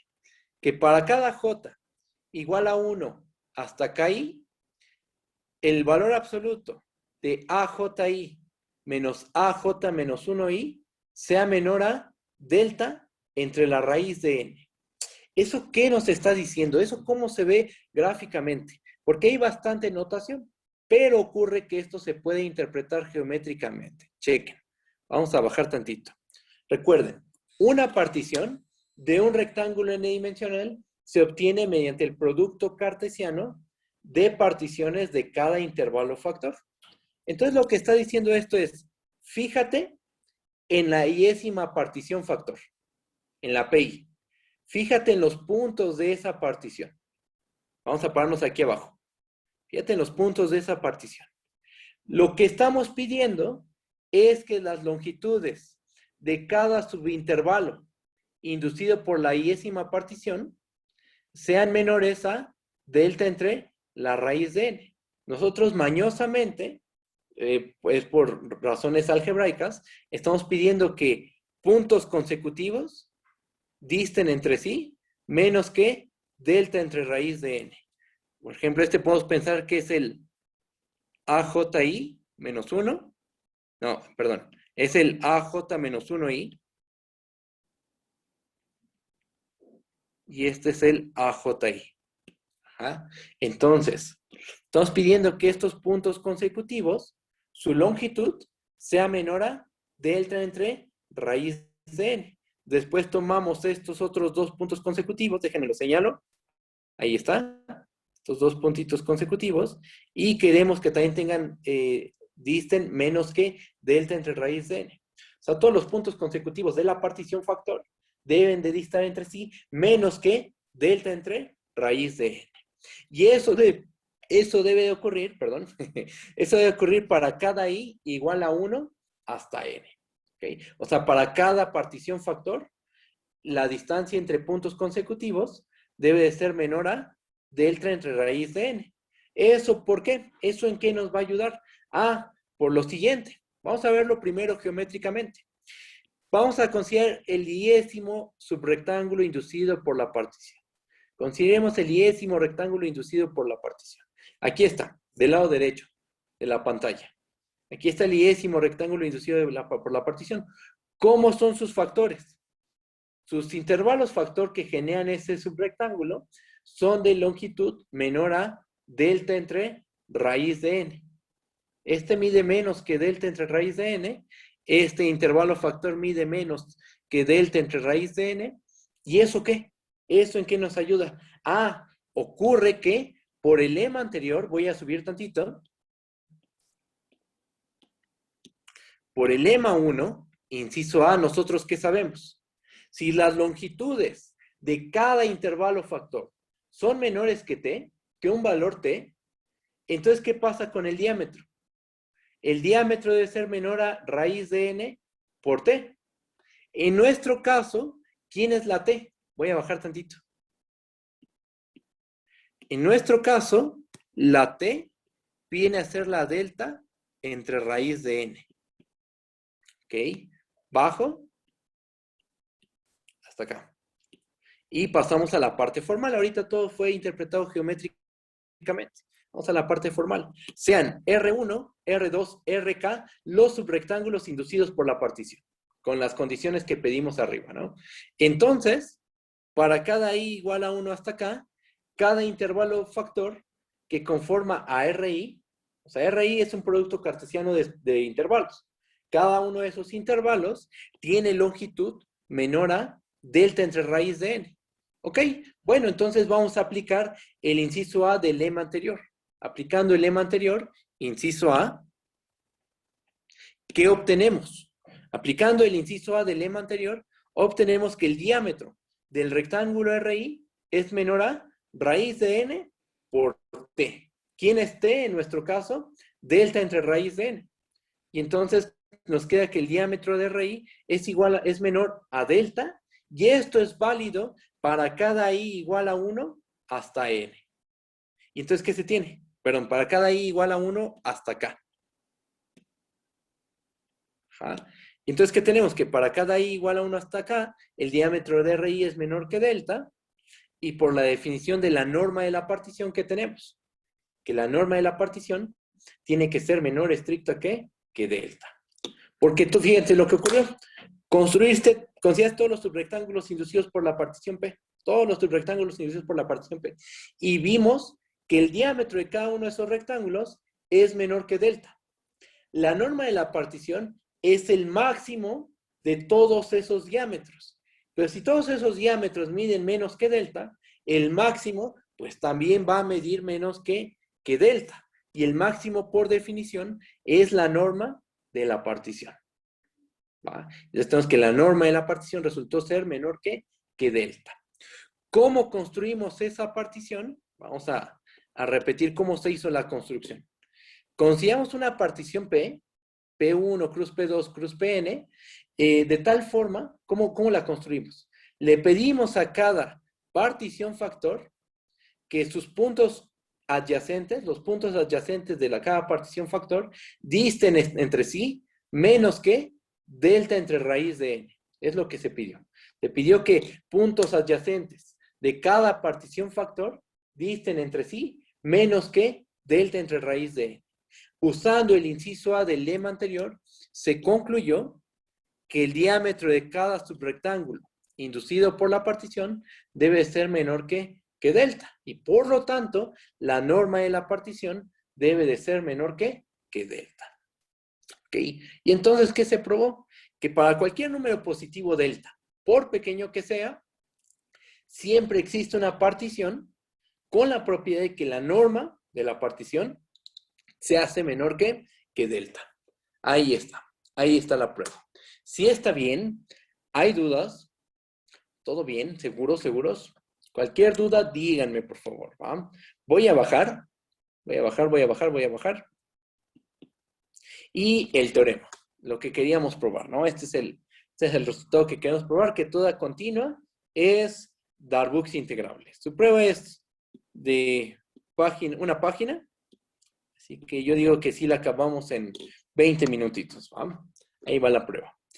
Vamos a leer, vamos a ver qué es lo que dice. Teorema. CAR, el rectángulo n-dimensional A1, B1, cruz A2, B2, cruz AN, BN, un rectángulo n-dimensional. ¿Va? Supongamos que tenemos una función f que va del rectángulo R subconjunto de Rn en R, una función continua. Y como es continua en un compacto, debe de estar acotada. ¿Ok? Por lo tanto, es acotada. Aquí lo puse en un paréntesis. ¿Va? Lo que dice el teorema es que la f debe ser Darboux integrable en el rectángulo R. ¿Va? Eso es lo que tenemos que probar. Tenemos que probar que toda continua en un rectángulo n-dimensional siempre es Darboux integrable. ¿Cómo lo vamos a probar? ¿A través de la definición de función Darboux integrable? No. Vamos a usar nuestra primera caracterización de las funciones Darboux integrable. Y entonces, lo que vamos a hacer es lo siguiente. Vamos a dar una épsilon mayor que 0, fija pero arbitraria. ¿Y qué vamos a demostrar? Que existe una partición P épsilon con la propiedad de que la suma superior de F respecto de P épsilon menos la suma inferior de F respecto de P épsilon, esta diferencia se hace menor que épsilon. Y según nuestra primera caracterización de funciones Darboux integrables, si logramos probar eso, ya, inmediatamente esa función debe de ser Darboux integrable. ¿Sí se entiende el plan? ¿Sí entiende lo que tenemos que hacer? Cualquier duda, díganme, por favor. ¿Va? Bueno, pues vamos a empezar. Primera observación. Como F es continua en el rectángulo R, entonces la F está acotada. ¿Estamos de acuerdo? Y entonces existe una M mayor que 0, tal que para todo X en el rectángulo R, el valor absoluto de F de X es menor o igual a M. Esta observación la hice porque recuerden que cuando queremos hablar de una función Darboux integrable, la F mínimo debe de ser acotada. Si no es acotada, no sabemos lo que significa el volumen debajo de la gráfica de la función. ¿Ok? O sea, solo definimos el concepto de Darboux integrable para funciones acotadas. Entonces, para que nuestra función en juego entre en el contexto de las funciones Darboux, pues mínimo tiene, o no Darboux integrables, mínimo tiene que ser una función acotada. Y aquí está justificado eso. ¿Ok? ¿Qué más? También, de la continuidad de F sobre el rectángulo R, ¿qué podemos concluir? Como la F es continua sobre el rectángulo R y el rectángulo R es un compacto, podemos concluir que F es uniformemente continua.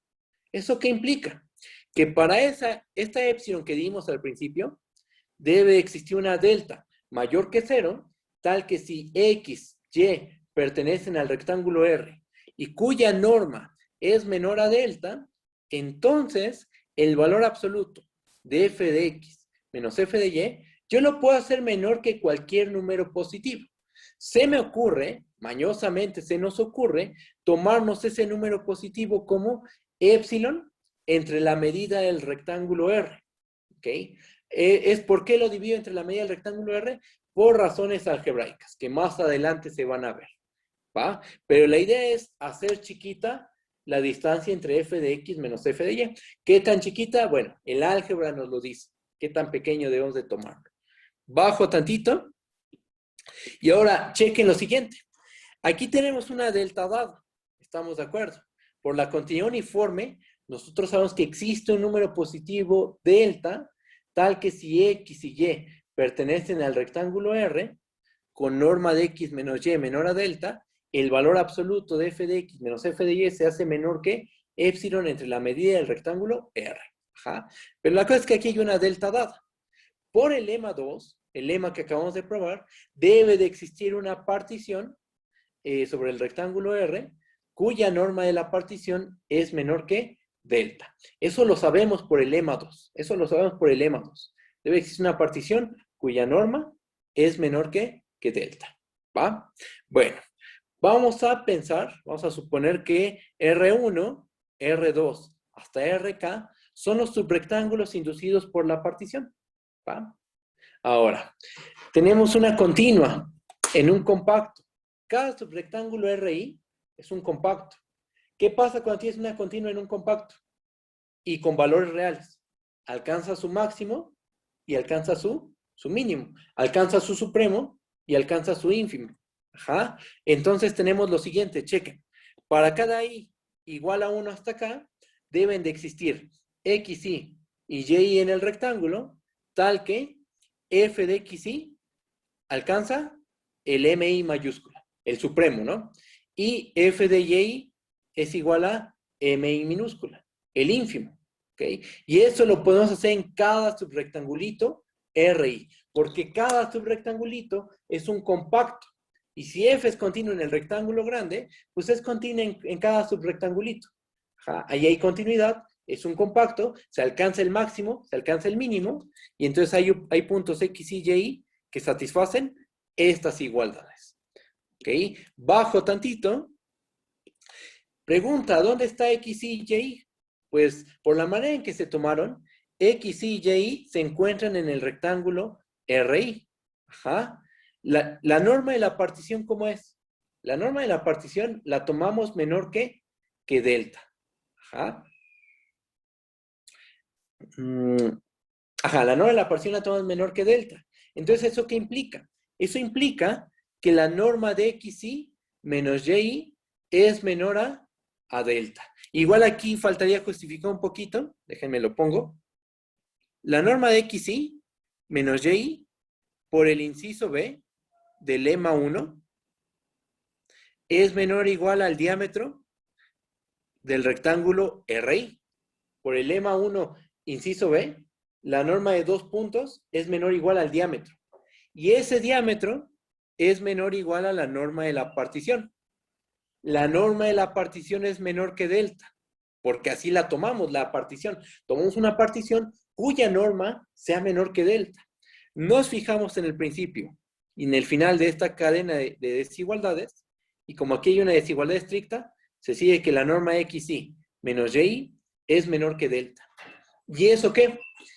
Ocurre que la delta, esa delta no es cualquier delta, es la delta de la continuidad uniforme.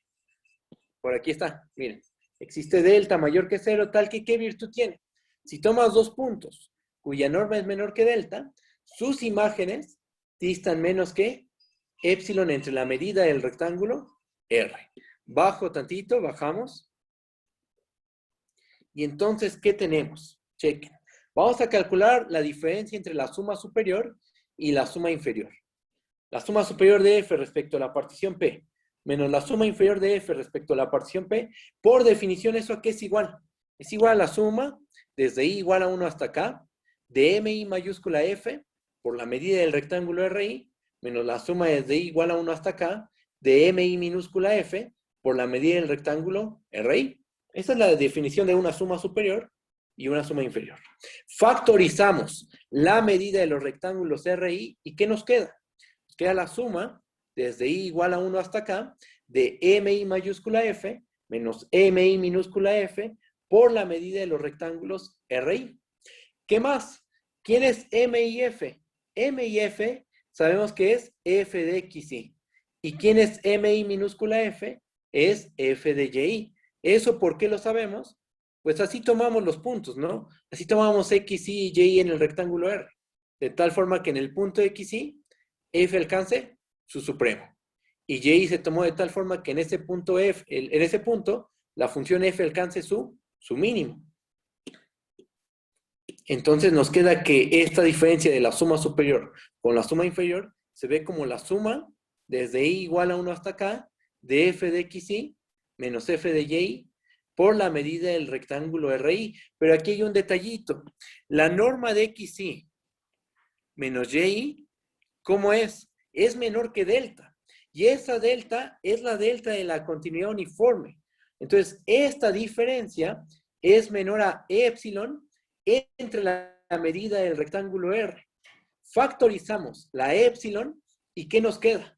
Nos queda épsilon por la suma desde i igual a 1 hasta acá de la medida del rectángulo RI entre la medida del rectángulo R. Sumamos a todos los subrectángulos inducidos por la partición y nos da la medida del rectángulo grande. Vamos a hacer aquí un dibujo. Aquí tenemos a nuestro rectángulo. Vamos a pensar que este es nuestro rectangulito. Y aquí tenemos a los subrectángulos. Creo que ya les había hecho un dibujo de esto.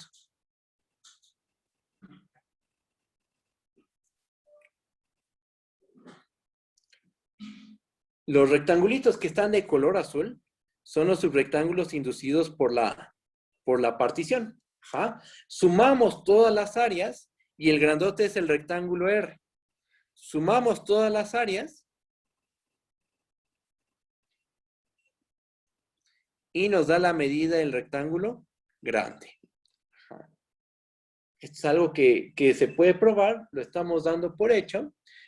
¿Por qué no hacemos la prueba? Porque es un poquito talachuda, pero si tú sumas las medidas de todos los subrectángulos inducidos por la partición, la suma de todas esas medidas te da la medida del rectángulo grandote. ¿Ok? Entonces, ¿qué nos queda al final? Épsilon por la medida del rectángulo R entre la medida del rectángulo R. Esa es la razón, justo porque apareció esto, es que a la épsilon la dividimos por la medida del rectángulo R, para que al final esas medidas se cancelen y nos quede la pura épsilon. Y entonces, ¿qué pasó? ¿Qué tenemos? ¿Qué obtuvimos con todo esto? Encontramos una partición con la propiedad de que la suma superior de F respecto de P menos la suma inferior de F respecto de P se haga menor que épsilon. La épsilon, ¿cómo la tomamos? De manera arbitraria. ¿Ok? Y entonces, ¿qué tenemos? Tenemos que la función F es Darboux integrable en el rectángulo R. Ahí está. Ahí está la prueba. Toda continua es Darboux integrable. ¿Cómo lo probamos? Usando la primer caracterización de las funciones Darboux integrables. Probamos que para toda épsilon existe una partición tal que la suma superior menos la suma inferior se hace menor que épsilon. En la prueba necesitamos, usamos cosas de cálculo 3, que toda continua en un compacto alcanza su máximo, alcanza su mínimo, y que toda continua en un compacto es uniformemente continua. Esas cosas las combinamos y con eso generamos nuestra demostración. ¿Ok? Si está bien, hay dudas, todo bien. Cualquier duda. Sí, tengo una duda. Dime, ¿qué pasó? Donde tenemos la suma con las f de xy menos f de y, ¿no necesitábamos que estuviera en valor absoluto para aplicar lo de continuidad? No, porque, pensar cómo te lo explico. F de xy es el máximo. ¿Estás de acuerdo? Ajá, sí. Déjame, lo pongo de este lado, mira, checa. F de xy es el máximo. F de y es el mínimo. ¿Estamos de acuerdo? Si le pongo o no le pongo, esto es un hecho que es mayor o igual que 0. Porque f de xy es el valor más grande. F de y es el más chiquito. Al hacer la diferencia, nos queda algo mayor o igual que 0. Sí. ¿Ah? Entonces, a algo mayor o igual que 0, le pongo valor absoluto, pues nos da el mismo valor. O sea, como f de xy menos f de y es mayor o igual que 0, si le pongo o no le pongo valor absoluto, es igual. Por el hecho de que es mayor o igual que 0. Entonces, si aquí le ponemos valor absoluto, pues está bien. No hay ningún problema. Sí, ya. Me quedo. Gracias. ¿Vale? Sí. Ok, va. ¿Alguna otra duda? Yo tengo una. Dime, ¿qué pasó? En lo de la delta que tomamos en continuidad uniforme, ¿por qué la tomamos como la tomamos como épsilon entre lambda r? ¿Épsilon entre la medida del rectángulo? Sí. Por razones algebraicas. O sea, por razones algebraicas, a épsilon la dividimos por la medida del rectángulo R. ¿Cuáles son esas razones algebraicas? Pues justo lo que pasa al final. Checa. Al final de la prueba, fíjate lo que nos quedó. Épsilon por la medida del rectángulo R por la suma de la medida de todos los rectangulitos RI. Para que se cancelen esta medida del rectángulo, de la suma de las medidas de los rectángulos RI, para que se cancelen estas sumas, lo que hicimos fue dividir desde un principio por la medida del rectángulo R. ¿Qué hubiera pasado? Te pregunto, ¿qué hubiera pasado si aquí quito esto? Si quito la medida del rectángulo R. Pues no pasa gran cosa. O sea, la prueba, todo lo que hicimos sigue siendo válido. El único cambio es que al final nos queda epsilon por la medida del rectángulo R. Eso es lo que pasaría. Y para que nos quede la pura epsilon, digamos, para que la prueba quede bonita, para que nos quede únicamente la pura epsilon, ¿qué es lo que hacemos? Pues a epsilon dividirla por la medida del rectángulo. Y así evitamos cargar con esta medida ese valor adicional. Sí, ya. Muchas gracias. No, ¿de qué? ¿Alguien más? ¿Alguien más escribió? Déjenme escribir nada más. Déjenme poner de nuevo todo como estaba. Ya. Ok, déjenme ver el chat. A ver, voy. El chat. Hay un significado, digamos, más geométrico de lo que significa que una función sea uniformemente continua. Sí lo podríamos ver geométricamente. Sí se puede ver geométricamente. El detalle está en que el dibujo a veces puede ser complicado. A lo mejor en una variable es muy sencillo. Mira, checa. Continuidad uniforme es algo más o menos así. Voy a hacerlo en una variable, ¿eh? Y en varias variables, bueno, hay que tener un poquito de imaginación para poder hacer el dibujo, cosa que no me va a salir a mí no me va a quedar. Así que por eso lo voy a hacer en una variable.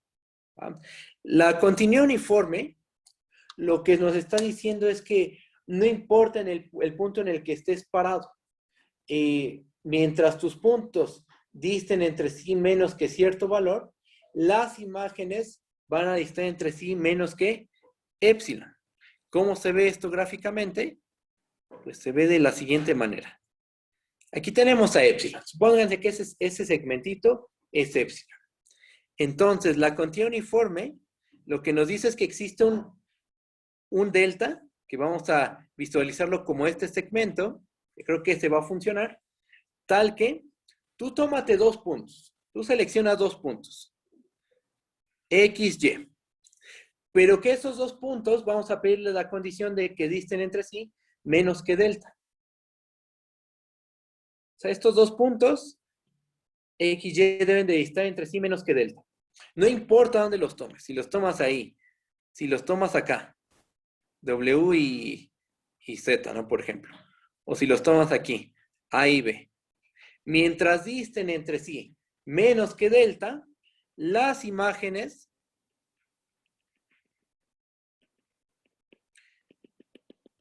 deben de distar menos que epsilon. O sea, aquí la continuidad uniforme te la puedes imaginar de la siguiente manera. Epsilon es un valor variable. No está centrado en un punto, como en el caso de la continuidad usual que tenemos una vecindad de radio epsilon. No, aquí la epsilon es un segmentito. Ajá, te imaginas como un segmento que se mueve en el eje Y. La delta es un segmento que se mueve en el eje X. Y lo que termina pasando es que si tú tomas 2 puntos en el dominio, que entre sí distan menos que delta, la distancia entre ellos es menor que delta, las imágenes deben de distar entre sí menos que epsilon. Esa es la idea de la continuidad uniforme en una variable. Si queremos pasar a varias variables, bueno, pues es la misma idea, es lo mismo, solo que el dibujo se complica. Esa es la diferencia. Aquí tendríamos un dominio gordo, aquí tendremos su gráfica, algo así. Más o menos, jaja. Bueno, una cosa fea ahí está. Y la continuidad uniforme nos estaría diciendo que si tú tomas 2 puntos, X, Y, esta es la distancia, ¿no? De X en Y. Y supongamos que la delta es este segmento. Mientras tomes 2 puntos, cuya distancia sea menor que delta, las imágenes, a ver si queda. Ah, ya no quedó, ya está bien feo este dibujo. Ahí está. Yo creo que es ilustrativo, eso sí.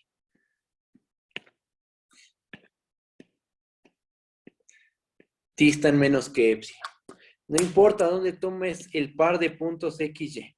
No importa dónde los tomes. Mientras disten entre sí menos que delta, las imágenes deben distar entre sí menos que epsilon. Por eso es uniforme, porque no importa en qué parte del dominio te encuentres. No importa, no tienes que estar centrado en un punto. No importa en qué parte del dominio estés, mientras tomes 2 puntos que disten entre sí menos que delta, sus imágenes distan menos que epsilon. Y esto pasa para toda epsilon mayor que 0. Ahí está una interpretación un poquito más geométrica de lo que significa la continuidad uniforme.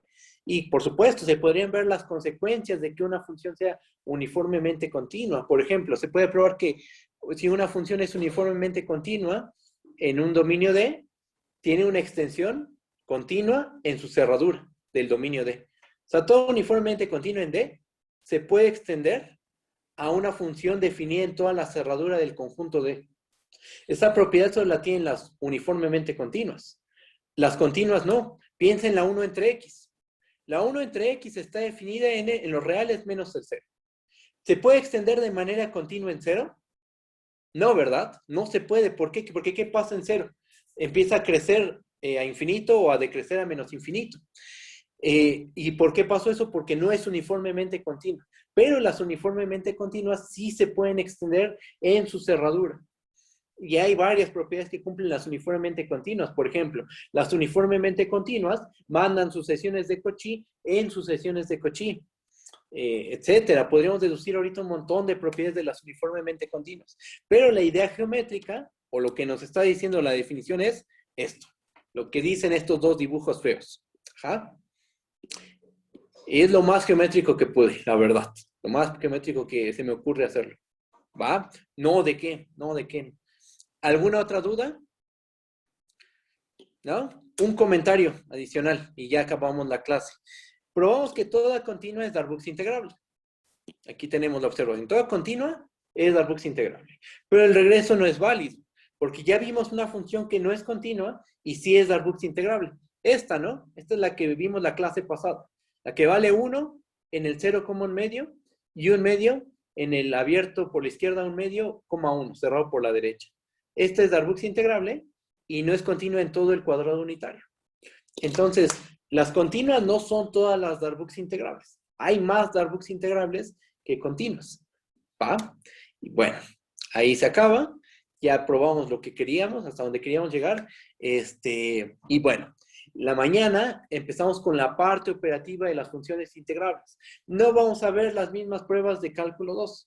Las de, por ejemplo, la suma de integrables no la vamos a ver. La de los escalares tampoco. Tampoco que la integral preserva desigualdades porque son las mismas pruebas. Literal, es la misma prueba que se hace en cálculo 2.